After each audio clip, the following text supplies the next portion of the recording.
So greetings. It's my pleasure to see everyone on International Conference of Female Artists as an icon for national modernization. And now we are launching our first panel, Lesia Ukrainka, among other female artists in modernist literature, part 1. And today we will hear 3 presentations. So first of all, easy rules that we have to follow in order to keep our presentation well organized, our sound good.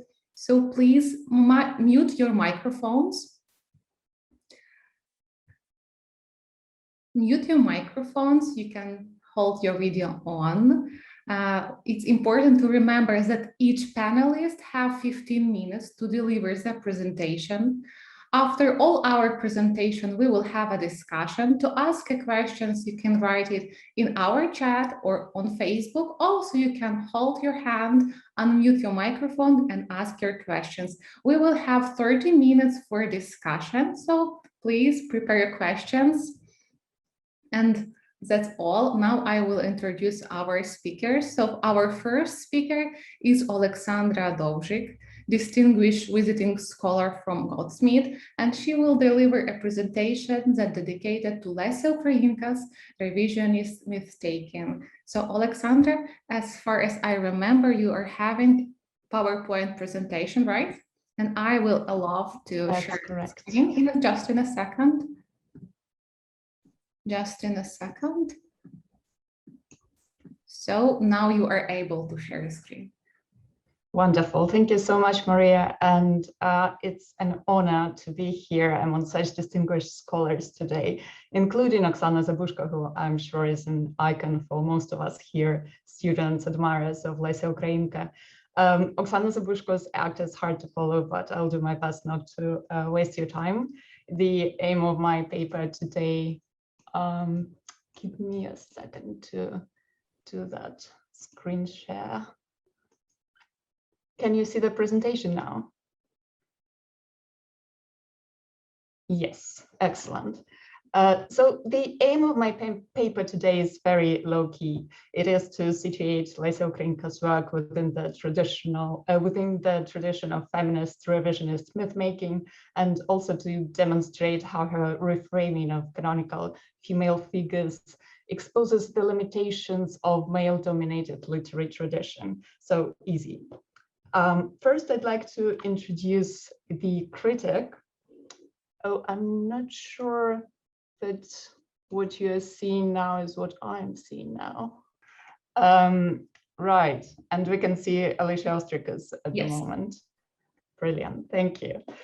So Alicia Ostriker is the Jewish-American critic, one of the so-called second-wave feminists who understood that women were imprisoned in an oppressive language, which denied them access to authoritative expression. There exists many a strategy for women writers to overcome this denial, and a particularly potent one works with myths, the sanctuaries of language which encode our very understanding of feminine and masculine. To rewrite myths from a woman's point of view, Ostriker argues means to discover new possibilities for meaning.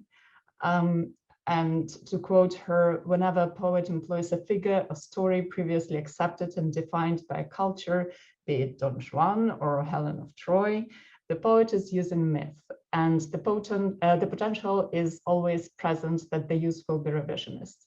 That is, the figure or tale will be appropriated for altered ends, the old vessel filled with new wine, initially satisfying the thirst of the individual poet, but ultimately making cultural change possible.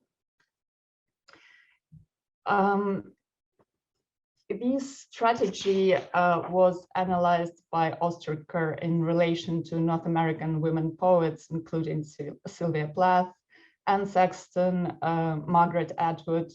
This is not to say that the strategy was new. In 1405, for example, the poet and historian Christine de Pizan wrote a riposte to the ubiquitous tales of feminine evil. In her Book of the City of Ladies, Pizan describes an array of heroines, saints, and leaders who build a heavenly city together. The characters discussed include, among others, Virgin Mary, Sappho, Isabel of Valois. but also those women monsters who haunt our cultural imagination, including Medea and Medusa.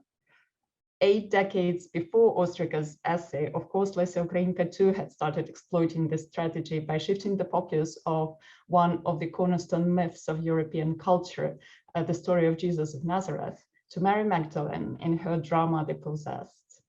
The power of such revisions is that every retelling of a myth becomes part of that myth. There is no authentic prototype, and Lesia Ukrainka's strong-willed Miriam is as true as Magdalene, the repentant sinner of the medieval legends. I'd like to zoom in on Ukrainka's reworking of another key myth, the Iliad, and discuss the character of Cassandra, the Trojan prophet who alone knew what was to come and spoke the truth, but was cursed to never be believed or understood. To begin with, let's hear the words of the Trojan war leader, Deiphobus, I'm probably mispronouncing this name, which he addresses to his sister Cassandra. I will read in English, but you can see the original here. But you took up the distaff, that is good. To tell the truth, it is more fit by far for girls to spin than utter prophecies. So spin and do not prophesy. This is probably an over-familiar recommendation bestowed upon one half of humanity for the most part of human history. But obviously, to give just one more example, a trailblazing figure in modern nursing, Florence Nightingale, rebelled against this social confinement in her privately printed essay, Cassandra. Quote, "You're not to talk of anything very interesting, for the essence of society is to prevent any long conversations." The heroine of Nightingale's Cassandra is unnamed. In the words of the critic Laura Monroe-Gaspar, what remains of her essentially is discourse, quote, "a first-person female prophetic narrator that denounces the lack of activity and the absence of a female voice in the lives of upper-class women of the Victorian times." Another famous rebel against the Victorian ideal of submissive femininity, Virginia Woolf, put it more bluntly. Florence Nightingale, she says, shrieked in agony. In the feminist classic, A Room of One's Own, Woolf described what awaited a talented woman, a genius equal even to Shakespeare under patriarchy. She, quote, "would have gone crazed." This thesis is nicely illustrated here by the Victorian painter Frederick Sandys, and his image Cassandra. Fair enough, a woman claims she knows something men have no access to, she must be eye-popping mad. Returning to Woolf, she was, of course, Lesia Ukrainka's contemporary, born only 11 years before Larissa Kosich, so she faced pretty much a similar set of gendered limitations. In the past, Woolf imagines a highly gifted girl who had tried to use her gift for poetry or prophecy, which often are more or less one and the same thing. This girl would certainly have gone crazed, shot herself, or ended her days in some lonely cottage outside the village, half witch, half wizard, feared and mocked at. This predicament seems to correspond too well with the traditional image of Cassandra. So what does Lesia Ukrainka do to revise this classic story, apart from bringing seemingly minor character from the margins to the fore of this male war epic? As a woman writer, Lesia Ukrainka must steal the language from patriarchy to change the life and literature that she inherited. Through Cassandra, she is able to show that what the cultural patriarchs saw as universal themes are only fragments that shyly turn away from women's experience. The power of Cassandra is the power of knowledge, of the silenced, hidden sides of history, where, according to Marina Warner, women are reduced to tokens of exchange in the economy rooted in male domination. For example, when presented with an opportunity to prove her loyalty to the Trojans by marrying the Lydian king and securing the support of his army, Cassandra resists. I'll read this one in Ukrainian, but again, you can see the English translation by Vera Rich here. Цар Ономай до тебе зараз прийде, щоб ти йому сама сказала слово. Єдине слово, згода, і лідійці вшиковані до бою рушать зараз. Мій брате, це була б потрійна зрада. саме самої правди і лідійців, бо я отим одним єдиним словом погнала б на погибель ціле військо. We see that Cassandra serves not the cause of victory, but that of truth. Moreover, her allegiance is not to her family alone. A theory that might help us think through this conflict is the one offered by Victoria Hesford and also used by Ukrainian scholars Maria Mythmaking and Olha Plahotnik. This framework counterposes two temporalities, the so-called time of nation and feminist time. Employing a temporal approach feels appropriate for the analysis of the character of a prophet who is in essence a time traveler. Time of nation is linear. It is progressive historical time that relies upon the idea of progress and is dramatically activated by war. Hesford calls this temporality an emergency time, where emergency suggests a direct means of response, which leaves no time for either analysis, forecasting, or prevention. As Mythmaking and Plahotnik point out, a side effect of this urgency is that some issues unrelated to the privileged cause are considered not timely enough. The Trojans have no time for Cassandra's visions. The time of war calls for heroism and action, not forecasting and prevention. Cassandra's is the feminist time, the one that is always on the side of the oppressed. Feminist time has no linearity to it. Unlike time of nation, which is predicated on the idea of victory and success, feminist time is a struggle without clear end in sight. We see how this temporality is applicable to the story of Cassandra. Mortified by the visions of death and ruin, she alone rests her gaze on those unfit to enter the Trojan War's heroic chronicles.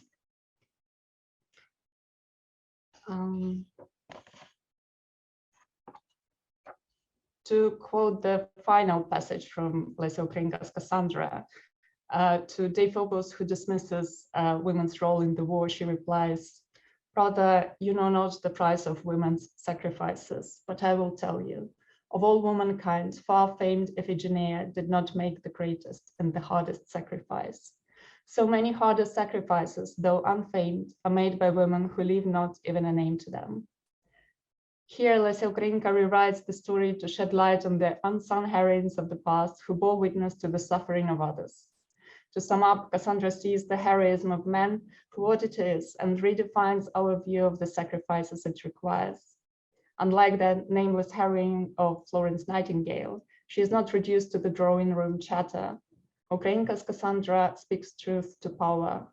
And what if those in power do not listen? In that case, she speaks to us. Thank you very much for your attention. I will stop the share now and go back to Maria. Thank you, dear Alexandra. The slides was amazing and colorful. And we are glad to invite our next speaker.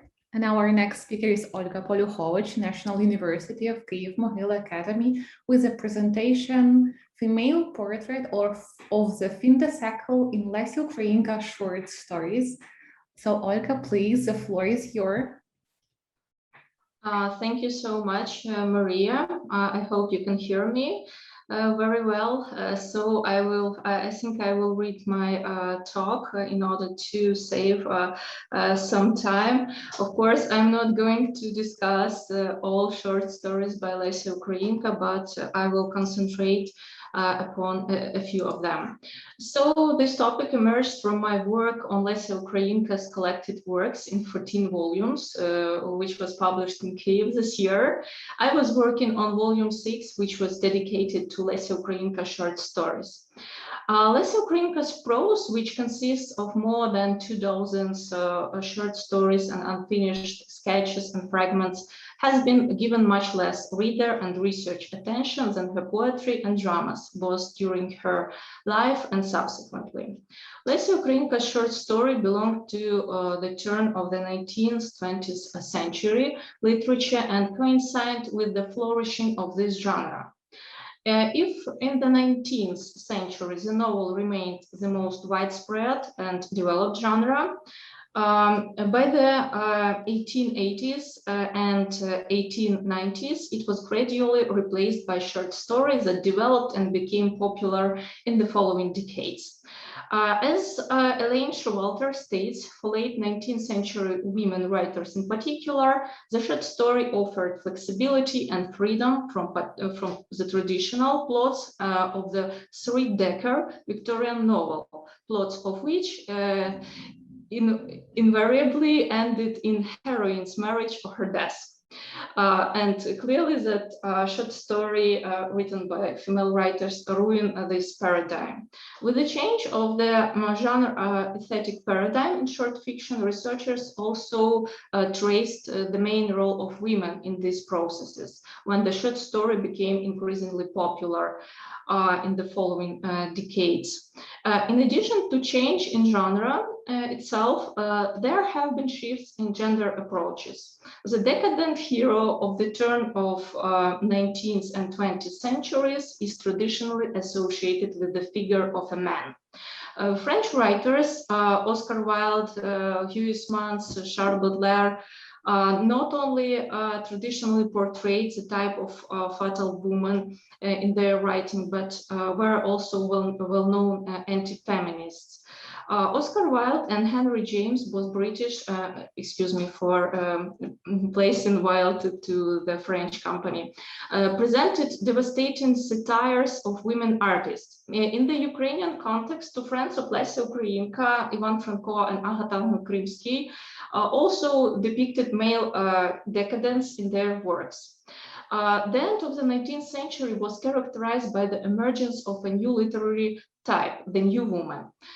She was free from patriarchal conventions and patterns of behavior. The main character of The Doll's House by Henrik Ibsen, Nora, represents this type. And premiering in Copenhagen on December 21st, 1879, this play marked the appearance of a new woman on the world stage.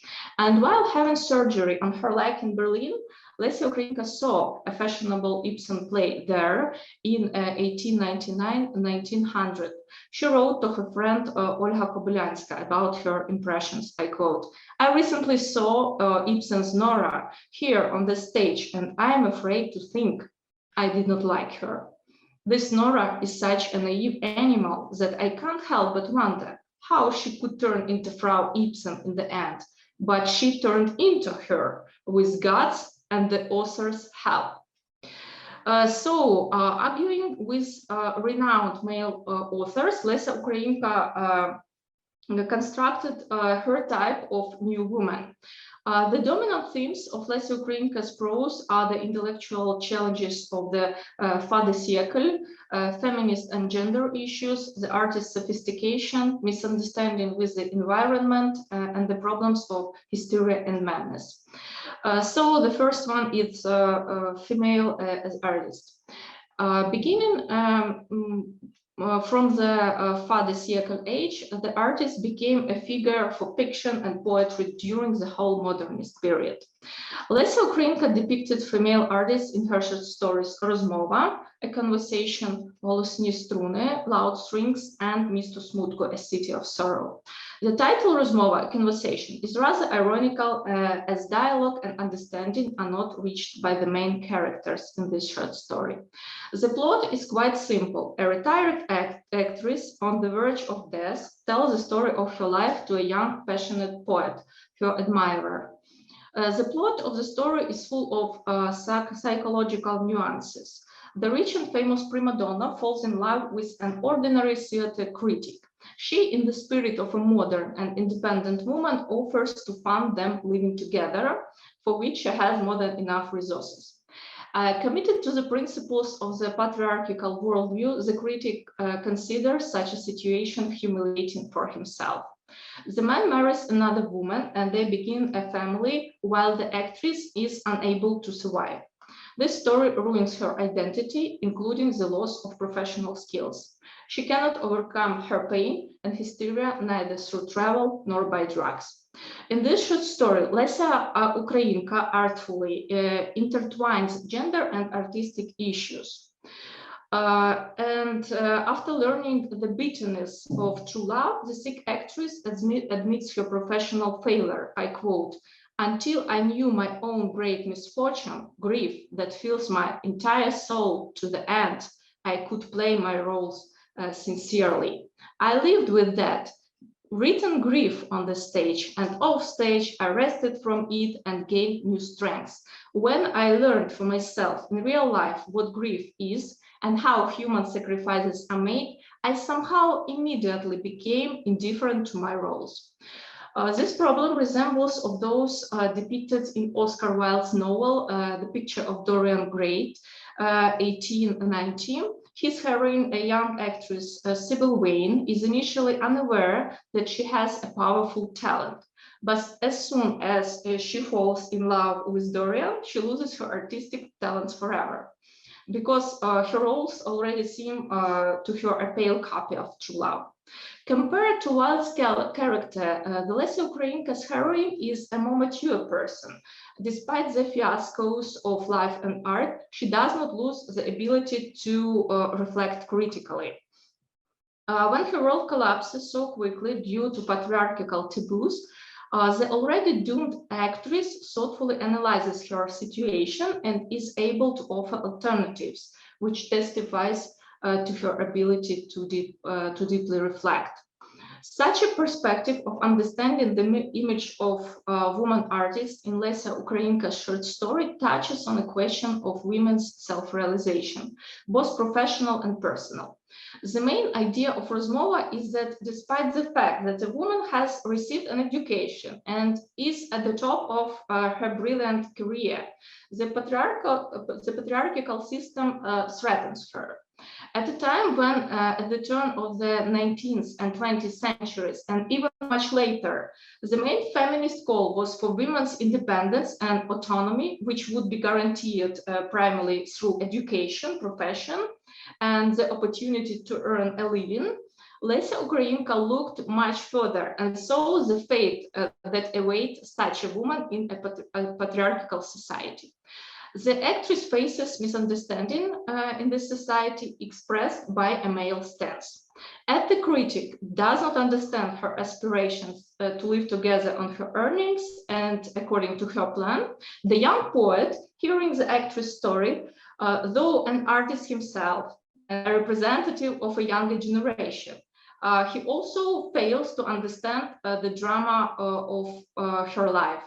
The tension between them bursts, causing a communicative collapse. The young poet takes the side of the critic and sarcastically reflects on the potential status of a queen's husband, muž цариці. And the actress replies, no worse than her husband's wife. Нічим не гірше, ніж жінка свого мужа.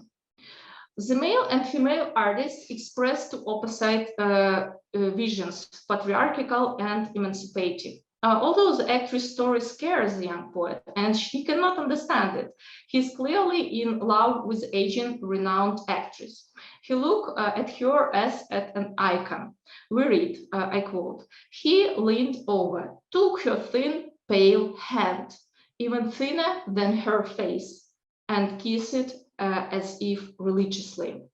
In this episode, Lesia Ukrainka parodies Father Siècle spirituality and her concept of spiritual marriage expressed in her first drama, Blakitna Tроянда, The Blue Rose.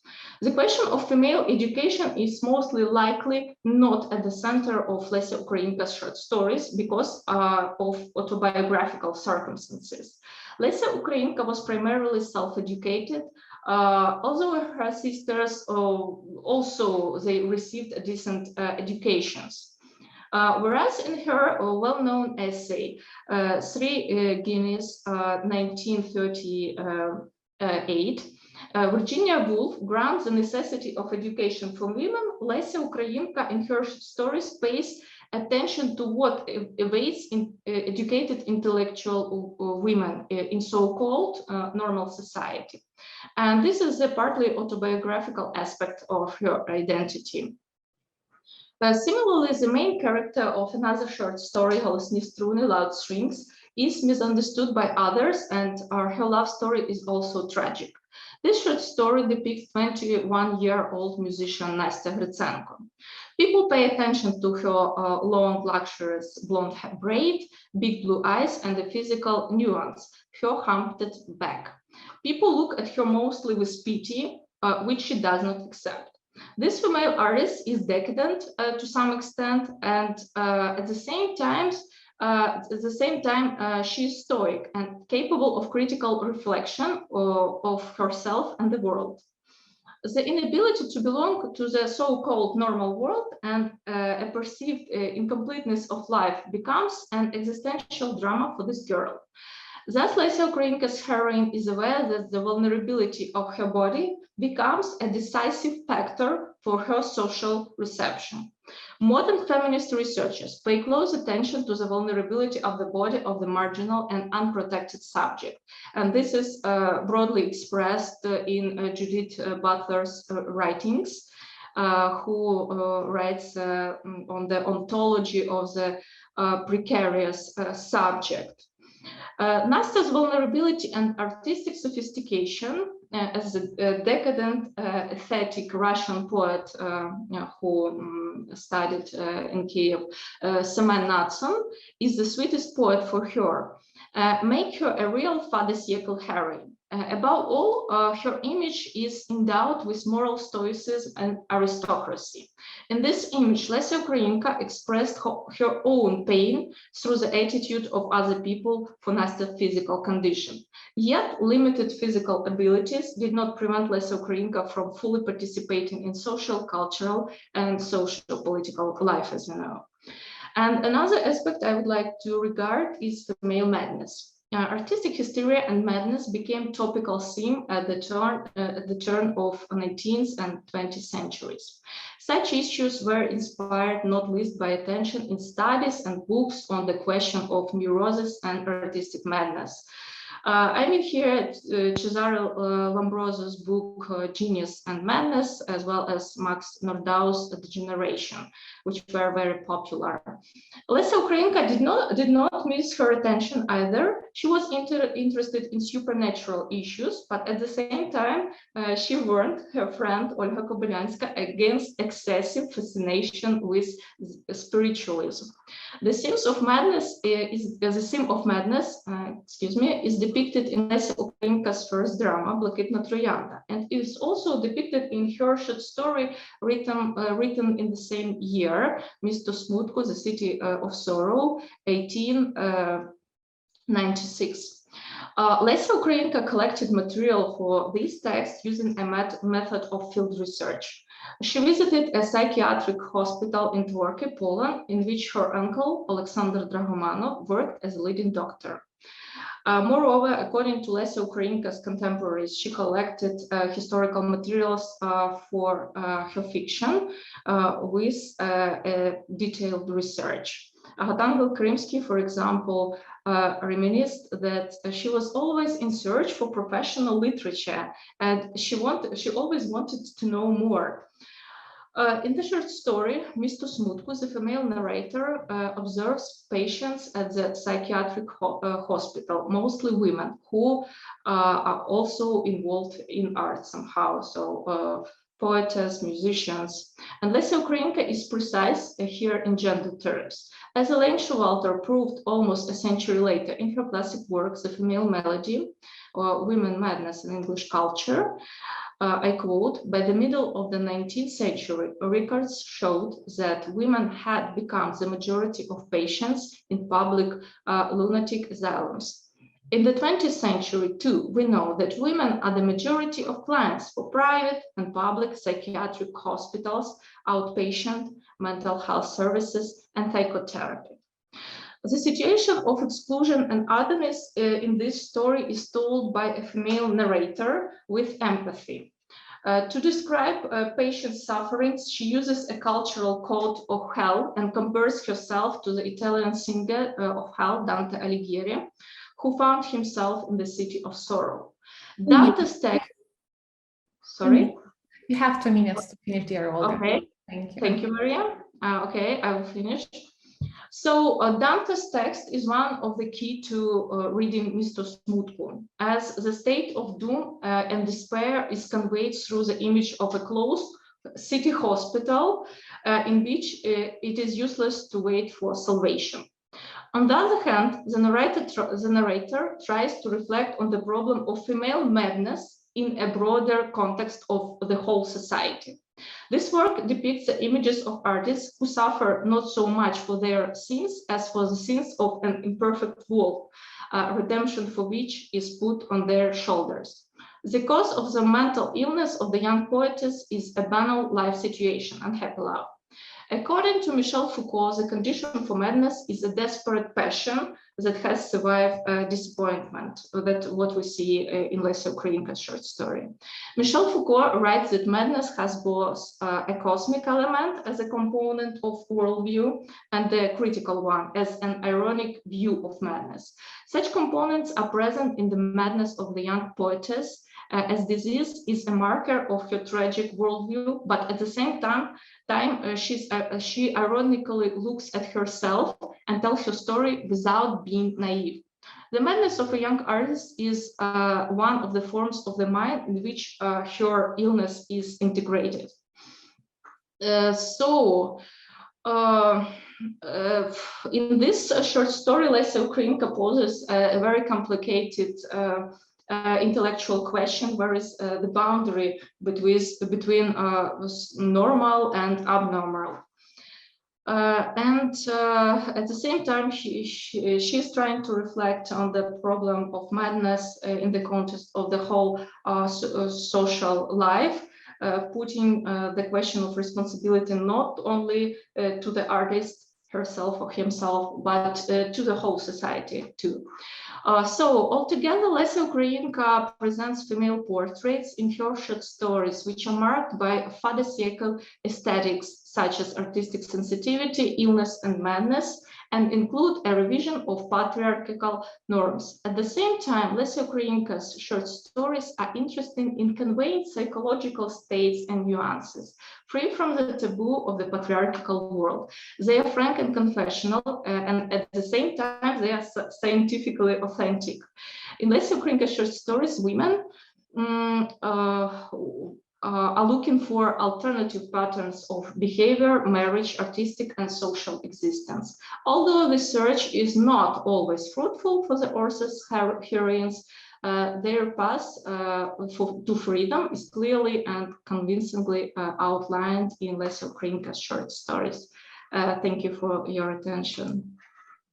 Thank you, Olga, for presentation. And our next presenter is Heather Fielding from University of Wisconsin with the topic Lesia Ukrainka and British Modernism, the Case of the New Age. Heather, the floor is yours.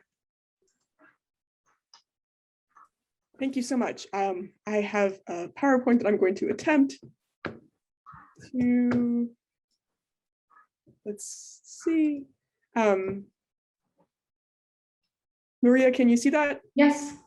Yay, okay, it worked. Thank you so much to Maria and Olha, Professor Poliukhovych, for organizing this conference. And it is a great honor to speak at this conference, and especially on this panel with two such amazing scholars. So I'm going to talk today about one of the first English translations of Lesia Ukrainka's work, the short play, The Babylonian Captivity, which appeared in the British journal, The New Age, on May 27th, 1915.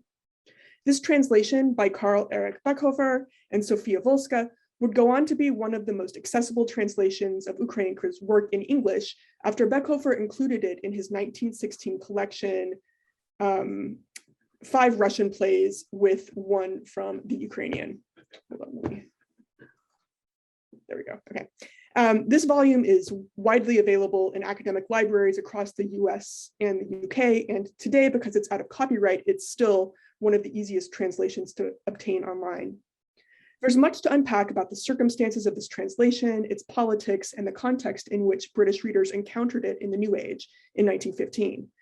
There was substantial new interest in Ukraine in the British press starting in early 1912, when the Russian government was a bit spooked by growing nationalist sentiment in Galicia, and a Duma member began a campaign of misinformation in the Times of London.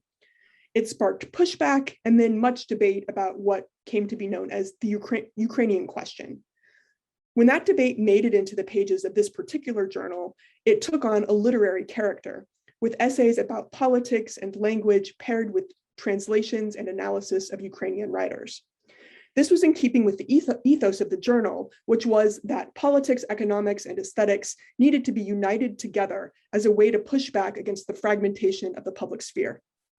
In my primary field, British and US modernism, the New Age is widely studied and acknowledged to be one of the most important magazines of the early 20th century, a site where major essays by people like Ezra Pound, T.E. Hume, George Bernard Shaw, and C.H. Douglas appeared. In researching this translation, I was astounded to find that between 1913 and 1915, discussions of Ukrainian literature featured regularly in the journal. Especially during the first half of 1915, an article or letter to the editor about Ukraine appeared almost every week, most of them focused on literary matters. These debates, and even the men, all men, who contributed to them, Beckhofer and another guy named George Raffelovich, have largely, I think entirely, been forgotten from our histories of the journal and of British modernism. It's important to understand that when Beckhofer published this translation of Ukrainka, it was not presented as a neutral introduction to a writer who would have been unknown to his readers. Rather, it was a shot fired in an argument about Ukraine that was, by this point, becoming acrimonious in the New Age. Beginning in late 1913, George Raffelovich was publishing regularly about Ukraine and introducing readers of the journal to Ukrainian culture. Raffelovich was a Frenchman, by then also a British citizen, who was descended from an Odessan banker who moved to France in the 19th century. Raffelovich was unapologetically sympathetic to Ukrainians and an outspoken proponent of Ukrainian nationhood. There is a great irony to the fact that while Raffelovich published translations of Vasyl Stefanik and Taras Shevchenko in the New Age, he was not the translator of Lesia Ukrainka. Instead, it was Karl Beckhofer, who brought her into the pages of the journal. Much more than Raffelovich, Beckhofer was an insider at the journal, part of the editor A.R. Orage's inner circle, and he'd been publishing articles there since he was a schoolboy. Readers of the New Age knew him as a travel correspondent who contributed dispatches from China, Japan, Syria, and after 1914, from Ukraine, Russia, Armenia, and Georgia. He didn't begin writing about Ukraine or Russia until early 1915, when he began publishing translations and articles that pushed back against Raffelovich's interpretation of Ukrainian literature and against the cause of Ukrainian independence. One of the reasons that the topic of Ukrainian literature got so much space in the New Age was probably because it turned into a spectacle of two men attacking each other, finally petering out at the end of 1915 when Raffelovich emigrated to the United States. What I want to talk about today is how Ukrainka's play was deployed within this debate, and thus how it happened that one of the first English translations of Ukrainka was presented as an argument against Ukrainian nationhood. In the introduction that appeared in his volume, 5 Russian Plays with One from the Ukrainian, Beckhofer would argue that Ukrainka provided for Ukrainian literature a depth and wealth of vocabulary it sadly needed, and by introducing the European, has countered the decadent spirit of the ultranational Ukrainians. This depth and wealth of vocabulary that Beckhofer identifies as Ukrainka's key European contribution is for him entirely stylistic and formal. His analysis ultimately opposes style and content. The Babylonian Captivity is an intensively political play, which he acknowledges, but what he admires is its symbolist allegorical mode. This style, which positions ideas about Ukrainian nationalism behind an allegory about Babylon, makes the play European and thus less national in Beckhofer's view. He makes this claim explicitly in his introduction. The play, he says, represents the enslavement of Ukraine by its powerful neighbors, but its style is a victory. That conjunction "but" puts politics and style in conflict. And the word victory here has martial connotations, suggesting that Ukrainka's stylistic accomplishment substitutes for or replaces the explicitly political victory called for by the content of her play. That distinction between politics on the one side and literature, style, and language on the other was at the center of Beckhofer's thinking. While he argued that, quote, not a single peasant I ever met in Ukraine ever heard of or cared a rap for any such notion of national independence, end quote, he insisted, nonetheless, on Ukraine's right to autonomy in linguistic and literary terms and called on Russia to stop linguistic repression. Quote, that we demand the right of the Ukraine to unsuppressed schools and show by translation that it has and has had a literature is not a political but a literary matter. We claim freedom for the Ukrainian language, end quote. We also need to examine what he meant when he claimed that Ukrainka was a European writer. In another essay, he wrote that, quote, a European writer, for instance, can be enjoyed equally in any European country, whereas a national writer who may or may not be the most popular in his own country can be appreciated fully only there, end quote. Here, Beckhofer aligns himself with a conservative point of view that imagines European literature as modern, universal, and opposed to nationally distinctive literature. The other thing to note here is that Beckhofer's version of European universalism is structured by an imperial point of view that locates authority in readers from old European powers, Englishmen like Beckhofer himself, while rendering national opinion irrelevant. His account of Taras Shevchenko is the clearest example of this attitude. Shevchenko was the other European writer that Beckhofer championed in the pages of the New Age. He published a prose translation of Shevchenko's poem Katerina in 1915, a few months before his translation of Ukrainka appeared. Just after that translation appeared, he wrote about his visit to Shevchenko's tomb. So after a long voyage through a flooded countryside, he arrives at Shevchenko's tomb in an irritated state, only to find it locked. Knowing full well how significant Shevchenko was to Ukrainian literary culture and national identity, Beckhofer proceeds to break into his tomb. Quote, with a penknife, I forced a window, climbed in, and rested upon the benches inside, end quote. The intense disrespectfulness of this vandalism by someone who promoted the poet's international importance makes sense when we think about how Beckhofer positioned himself with respect to Ukraine's European writers. Shevchenko belonged to Beckhofer more than to Ukrainian readers, in his view. Sitting inside the tomb, Beckhofer disentangled Shevchenko's art from his politics, much as he had done in his account of Ukrainka. Shevchenko would not, quote, go down to posterity as the hero of a political propaganda. Instead, surely his Katerina marks him as a great European poet, end quote. Here, Beckhofer uses the language of Europeanness at once to promote Shevchenko, but also to claim him as Europe's, not Ukraine's. And inside this point of view, you can see how Beckhofer would have been able to see himself not as an insensitive, domineering tourist, which he certainly was, but rather as a guardian of European culture. The ground was prepared for Beckhofer's version of Shevchenko a few months earlier, when in December of 1914, Raffelovich published a translation of Vasil Stefanik's short story, The Burglar, which instigated an intense debate about the terms under which British readers ought to care about Ukrainian writers. Raffelovich framed the story in the opposite way from how Beckhofer would introduce other Ukrainian writers.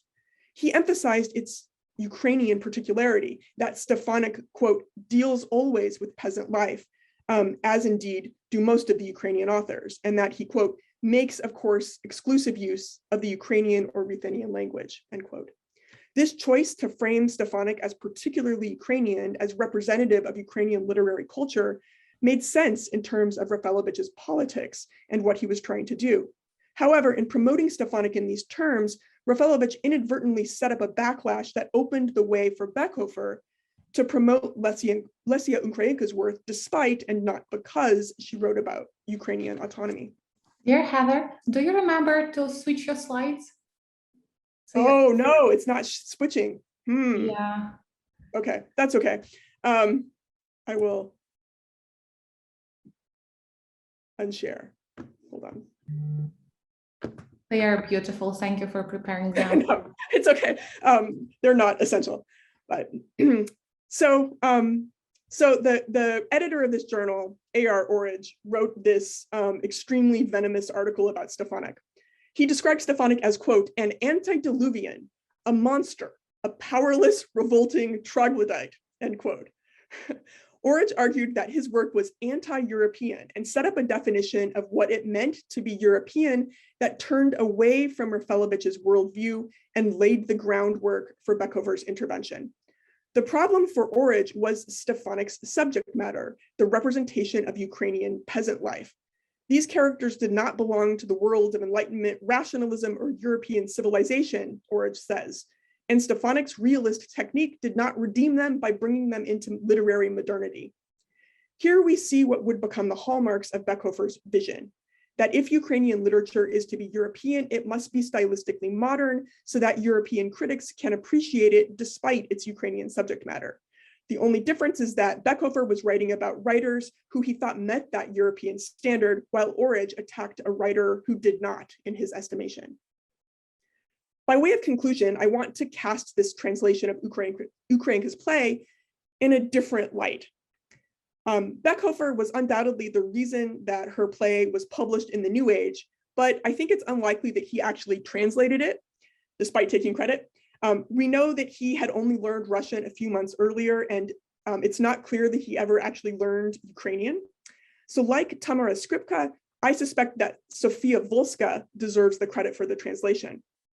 It seems likely that Beckhofer met her during his travels in Kyiv in 1914, and he may have learned about Ukrainka through her. Both she and her mother knew Ukrainka's family. Volska was an accomplished political activist and translator who clearly supported the cause of Ukrainian independence. She grew up in a politically active family in Kyiv, and her mother, Franziska Volska, was a public figure who worked with Vyacheslav Lipinski to promote national revival, hosting salons at her home. From 1918 to 1921, we know that Sofia Volska worked for the Ukrainian People's Republic as a translator for its Ministry of Foreign Affairs. In the 1920s, she married Vladimir Murska, who served as the Ukrainian People's Republic's representative in Turkey in the 1930s. When Beckhofer claimed that in his travels, he found, quote, that the people, with a very few fanatical exceptions, has absolutely no desire to break away from the present union with Russia, end quote, he was clearly being disingenuous for the sake of argument. But for Volska, collaborating with Beckhofer may have been a way to make Ukrainka's work available to a larger audience, to introduce her to British readers who were beginning to hear more about Ukraine as World War I shifted international politics. Perhaps, like Raffelovich, she saw potential for British readers to appreciate Ukrainian literary achievements and even to begin to understand Ukraine's historical and political situation. The readers of the New Age would have encountered this play within the context of this heated literary battle over the Ukrainian question, but we might hope that those readers saw her play from a critical point of view, shaped as much by Volska's translation and Raffelovich's sympathetic approach as by Beckhofer's conservative imperial lens. Thank you very much. Thank you, Heather. I would like to thank all our presenters. This panel was not only focused on the heritage of Lesia Ukrainka, but also on its perception and translation. So we have a chance to have different angles and faith of Lesia Ukrainka heritage. And please, dear participants, if you have questions, please write it in our chat or raise your hand and ask it. Please don't be shy. So Alexandra Dojik, please. So I will start the round of questions because, you know, sometimes people are shy, and I have a question for Sasha Dovzhyk. So just, I will appreciate very much if you speak about the illustrations which you used for your presentation. And so this is, the selection of images is perfect, you know, and I think just very briefly, thank you very much. Thank you so much. I'm really glad that we actually managed to see the presentation eventually, because images are so important to the writer who wrote for theater, but was not that much staged, and we do not have too many film adaptations of her work. So the images of Cassandra that I shared, they relate to various periods of human history, starting from the medieval times, little illustrations and manuscripts that are held in the at the British Library, in the in various French libraries, show how this image of the prophetess developed through the ages. And quite often we can see Cassandra next to a tree, which relates her to the image of Eve, and we can see the idea of knowledge being poisonous or sinful, and women who access knowledge being demonized, circulating through those images. The more recent depictions of Cassandra, for example, by the great Victorian painter Sandys, tend to show her crazed and frenzied and frantic, which again sort of underscored the idea of a female prophet being a danger to society. And the one image by a woman artist that I managed to find by Evelyn, Evelyn de Morgan, with Cassandra sort of tearing out her beautiful red hair in front of the city of Troy on fire, shows her as a more empowered figure, the one who actually foresaw what was coming and who could not prevent it. But I do not see that image as representing Cassandra as a victim. There are countless images of Cassandra being raped in the temple, which I did not use. They do not appeal to me that much. And of course, the triumphant Achilles, the image that I used to illustrate the concept of time of nation, represents this heroic masculinity that Lesia Ukrainka's Cassandra sort of is opposed to. Have I answered the question? Yeah.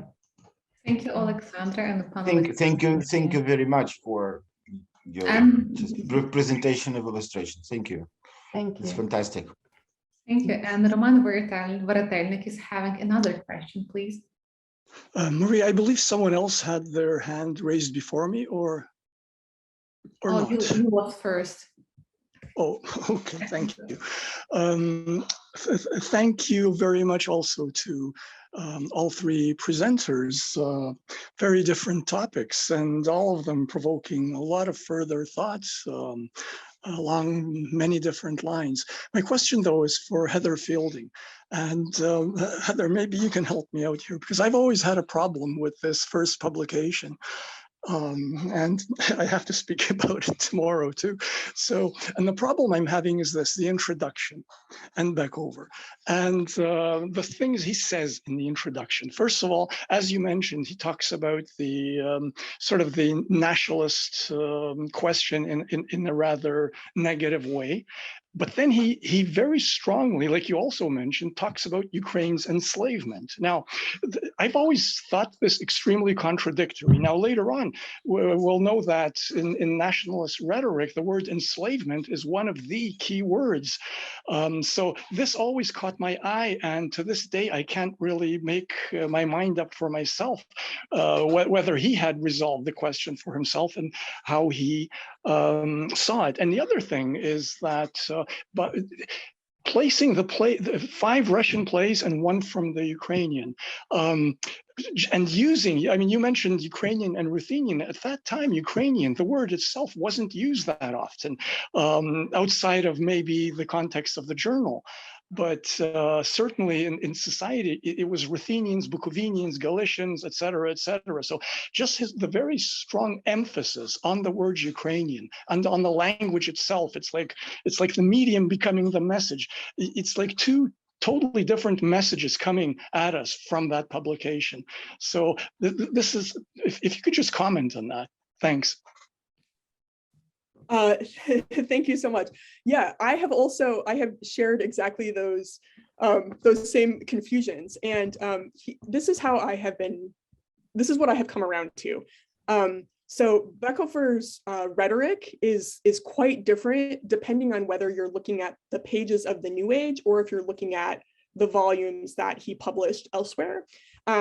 So for example, in the introduction to this volume, right, he's definitely not in favor of the cause of Ukrainian nationalism here, but his rhetoric is more open to the very idea that there was a Ukrainian nationalist movement, which in the pages of the journal he would deny. Similarly, in one of he wrote a lot of autobiographies basically, and in one of them he talks about going to Kyiv and making friends with people who were part of the national revival movement and going to their literary salons and all kinds of things, whereas in the pages of the journal, he denied that they existed. So I think that part of it was depending on his audience. And in the pages of the journal, he was he was very self-consciously attempting to undermine George Raffelovich, who was the pro-Ukrainian figure here. But outside of that context, Beckhofer wrote a little bit differently. So it's interesting and definitely weird and contradictory. Thank you. Thanks, that's fascinating. Thank you, Heather and Roman. Other questions? If we do not have questions, I have a question for Olga Poliukhovych. As far as I know, short stories are the last studied part of Lesia Ukrainka heritage. And if I am right, do you have any idea why?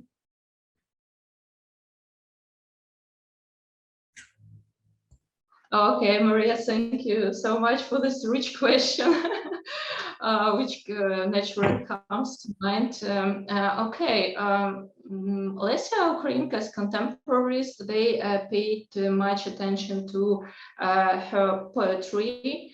And of course, first of all, due to the leading writer and critic Ivan Franko, who liked Lesia Ukrainka's poems and highly praised them in the Galician press. That's how Lesia Ukrainka was known. In her letters, she complained that critics do not pay much attention to her prose. Probably, maybe in comparison to poems, it was not perceived as a very serious genre. And besides that, if in her poems she touches such high themes as patriotism, I don't know, social serving. In her prose, she touches more daily topics of being female artist in routine days, something like that. But it's very interesting to trace how she tested the topics for her dramas in her short stories. For example, there is a short story which is called Nad Morem. And in this short story, a prototype of Don Juan or Don Juan appears, a man, Anatol. And like Lesia Ukrainka, it seems to me, she tested on this image her future Don Juan. So this image is it is only outlined.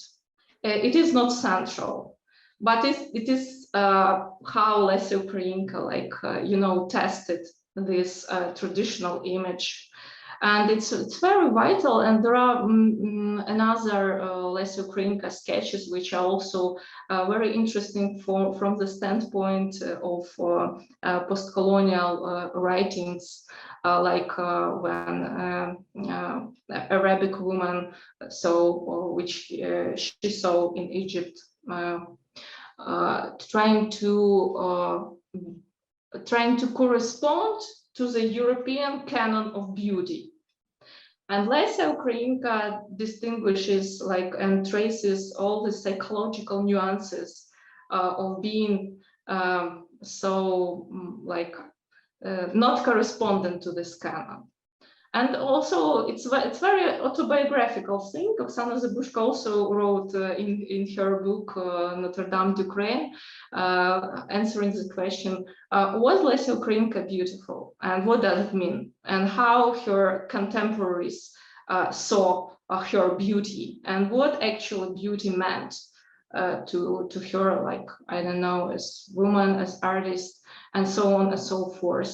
Probably she reflected on this concept in other way that only a physical appearance, like, you know. And it's also very, very, very interesting. I thank you, Maria, for this question. And if I could I make any remark on Sure. to my co-panelists. Thank you so much, Heather. Yeah, it's a fascinating story of Lesia Ukrainka's reception, and really her close cycle was very like close to the Ukrainian National Republic. And the activists in this republic, and Sofia Volska, and this connection to Vyacheslav Lipinski. It's just a fascinating thing, because Vyacheslav Lipinski, she studied at the gymnasium with the younger brother of Lesia Ukrainka, Mykola Kosich. And this absolutely fascinating story. And Alexandra, I very much appreciate your approach, the approach of myth-making. But you know, it's like a reflection. Probably I'm still under influence of talk given by Oksana Zabushko. But you mentioned in your speech that when an author works with a myth, she or he becomes a part of this myth-making. And you know, I was thinking about Don Juan and Lesia Ukrainka and all those things told by Oksana Zabushko. So how can we trace, so in perspective of biography of Lesia Ukrainka, how we can see this connection? Did you think of this? It's just my thoughts. It's not necessary to answer, I think, but it's interesting. It was very interesting and evoked thoughts on your presentations. Thank you so much. Thank you so much for the question, Olha. It's really fascinating. Both my panelists have inspired so many thoughts now. And going to your question about Don Juan and how we can trace this through biography, what I meant by this revisionist myth-making relates more to the artist's work, how they appropriate figures from the past, and how these figures receive a new life in their written work. But I think in terms of Lesia Ukrainka, it is now very interesting to think of her as one of those semi-mythical figures that can be appropriated for altered ends. And now her story, as far as I know, was about to be filmed, about to become part of a biopic in Ukraine. And it would be interesting to see how Lesia Ukrainka herself becomes this mythical creature for us. There are, of course, many dangers in mythologizing authors, but I think with Lesia Ukrainka, we are still on the safe territory, because her work will always come to the forefront and be more interesting for us than sort of any readings of her biography and of her sort of iconic image. I have a very lazy question for Heather. I haven't heard about George Raffelovich actually, but I wonder if you know if he's any relation to Marc-Andre Raffelovich. He was a turn of the century, I see you nodding, you probably know who I'm speaking about. It's the turn of the century sexologist, poet, and patron of the arts. He was the patron of John Gray and Dobry Beardsley and other people. Yes, they were definitely related. I'm not sure how closely. but yeah, and there's a bunch of other figures in that family who became, yeah, it was a quite literary family, I think, yeah. And Raffelovich, you know, has been pretty well forgotten, except for by the Ukrainian diaspora. I think there was writing about him throughout the 20th century in diaspora journals, but then also the other place, I was really tickled to find this. So in the period right before Raffelovich sort of rediscovered his Ukrainian roots and got involved in Ukrainian nationalism, he collaborated very closely with Aleister Crowley, the the great occultist figure of that period, and they yeah, and then they had this like crazy falling out, and Crowley like revoked one of his books from publication because it mentioned Raffelovich, and you know, they got really mad at each other, and then he found his way out by getting involved in Ukrainian advocacy. But they're a family that seems, I feel like we need like a biography of this family, I think. Definitely, there is an article there. Thank you. Thank you for beautiful questions, comments. Please, if anyone would like to ask a question or just share an impression, please feel free. Heather, please. Thank you. I had a question for Olha. So this, I am so amazed and happy now to understand that Lesia Ukrainka basically did a feminist retelling of The Picture of Dorian Gray. That is astoundingly marvelous. And I wonder, in this story, is there a Dorian Gray kind of figure there? I mean, what does she do? What does she do with Dorian Gray, or does she leave him out, which would also be kind of interesting?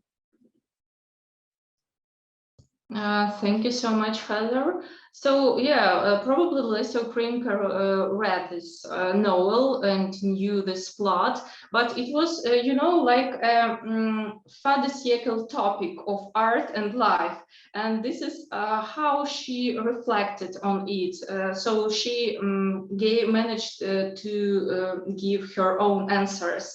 And The Picture of Dorian Gray is an interesting parallel, which for me personally, when I was a graduate student, made the sense of Lesia Ukrainka's short story more clear. So when you compare how male authors reflected on this topic, how Lesia Ukrainka approached to it, and it's like I tried to show that this is fin de siècle problem of artists and artist life and so on and so forth. And for me, this comparison with Oscar Wilde's heroine showed that Lesia Ukrainka is really a mature person, and I started to reflect further on this problem. Like, I wanted to show just that she was very much in context of European modernism. Thank you, dear panelists. Thank you, dear viewers. Any questions? Alexandra Dojik, would you like to ask something? Yeah, just I apologize for my ignorance, and I have a couple of questions. First, about Oscar Wilde, I was very much interested in this person, and so studied. Do you have any reliable information that she was really familiar with what he wrote? Because besides The Picture of Dorian Gray, he wrote a lot of other things just were very well famous. For example, in the Russian modernist literature, everything was translated practically. They knew all texts written by Oscar Wilde, including his Platonic dialogues about beauty, about other things, and then and by the way, the same question is for you again about the short stories. So did other writers of other generations, or no, just for example, the 20s, know about short stories written by Lesia Ukrainka? You know, because like I don't know, but Kyiv-Mohyla or other writers who are trying to change this literary situation, looking for new idiom. Of course, they were they could be looking for some predecessors, and by the, I don't know, maybe that they, okay, because what you write about short stories, what you tell about them when I read short stories, it's modernist prose.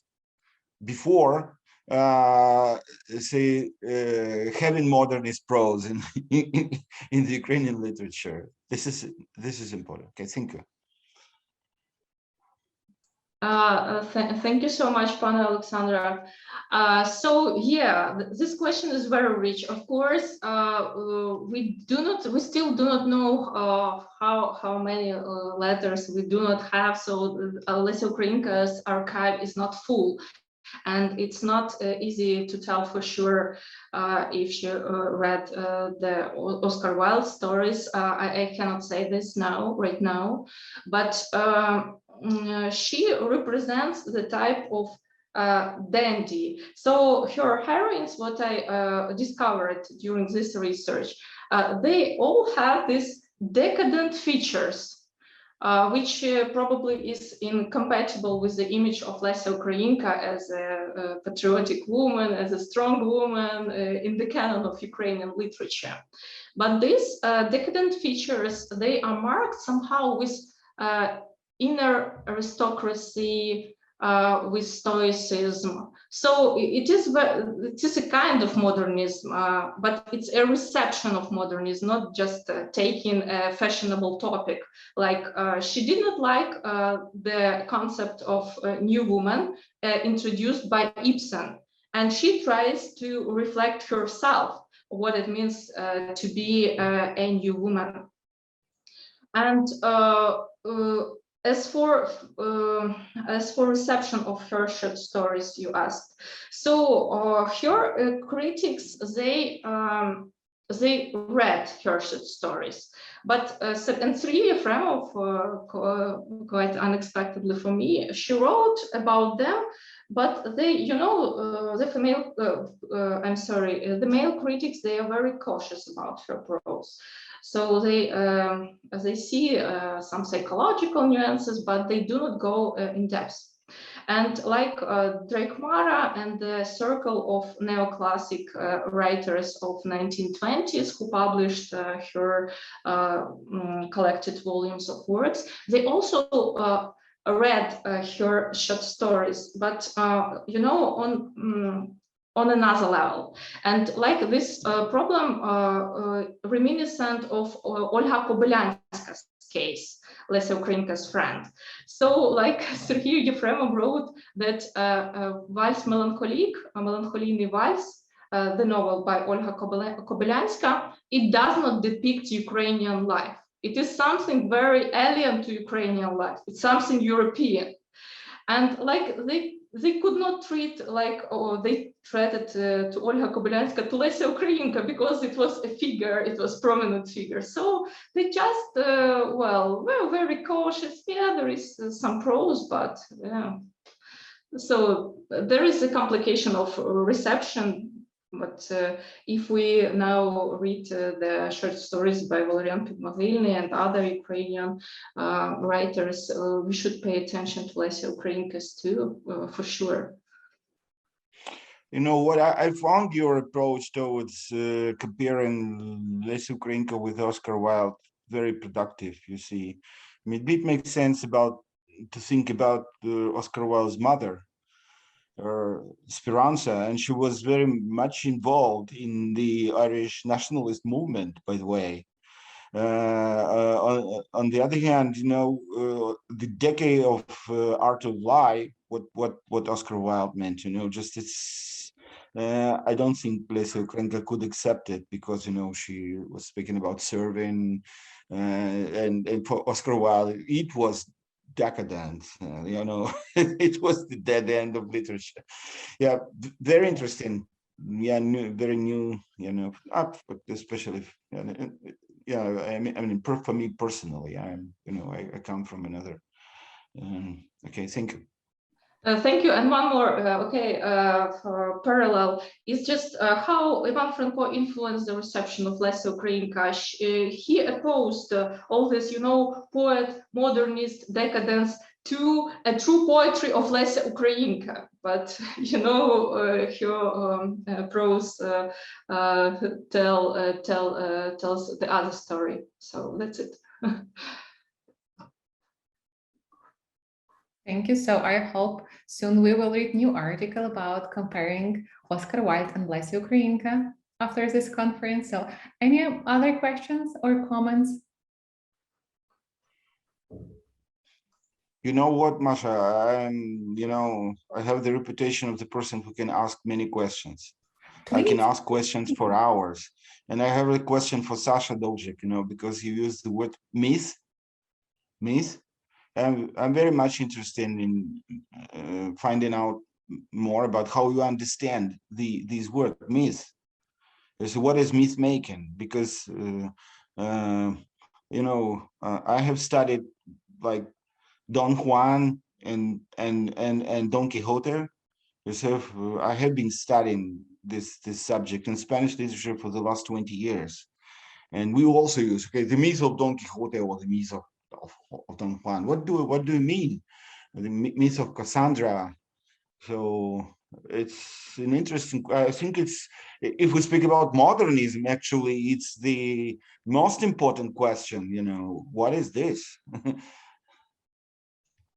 Thank you. Indeed, a very interesting question. I was pretty much following this second wave feminist understanding of myth as basically cultural figures that are recurring through the ages and that can be reappropriated, and our understanding of them can be revised, and the layers that we create are sort of added up to the previous layers of understanding of these cultural figures, so that we cannot discover, the version, the true Don Juan or the true Cassandra, because Lesia Ukrainka's Cassandra becomes part of this story, and her Don Juan is no less or more true than the one created by Molina or Molière. So it was a sort of the ground that the second wave feminists fought. Sylvia Plath with her Ariel and her visions of Lamia, for example, when she revisited all the monsters, female monsters of the literary tradition, and gave first of all them a voice and gave us a feminist rereading of these monster figures. But of course, the second wave feminists did not create this strategy of reappropriation of mythical, historical, legendary figures.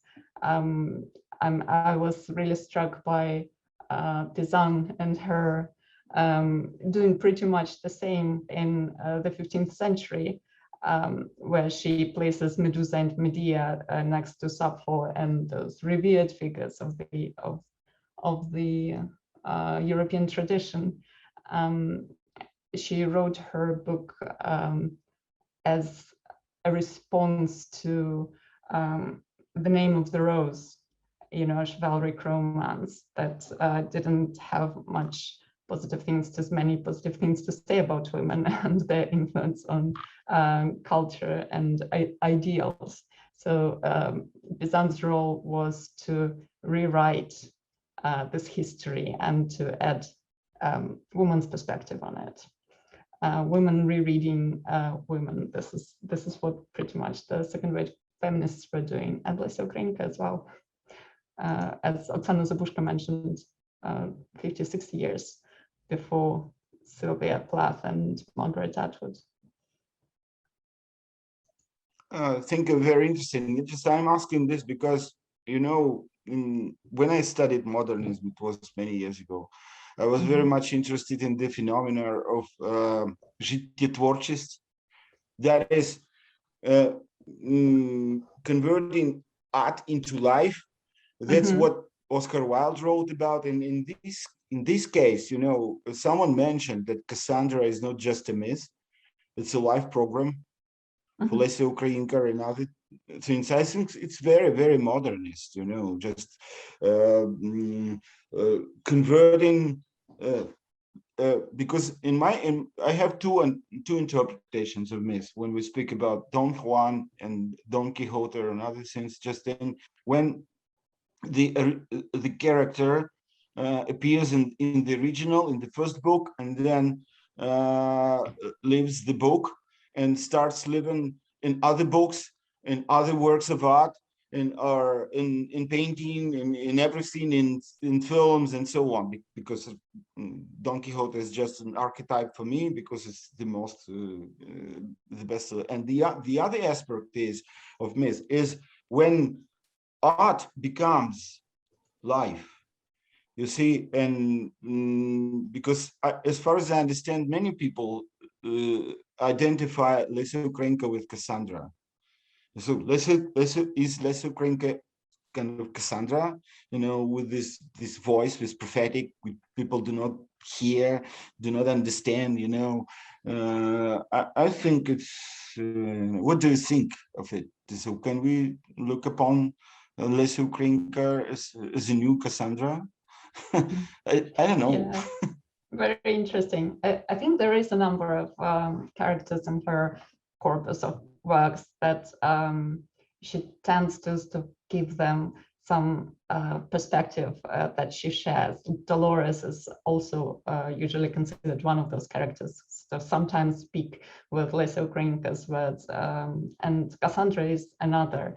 So an intellectual, not quite understood by her social surroundings, and destined to like this angel of history, another mythical figure of Benjamin, who is always looking at the debris of history and is pulled inexorably into the future by the storm from paradise.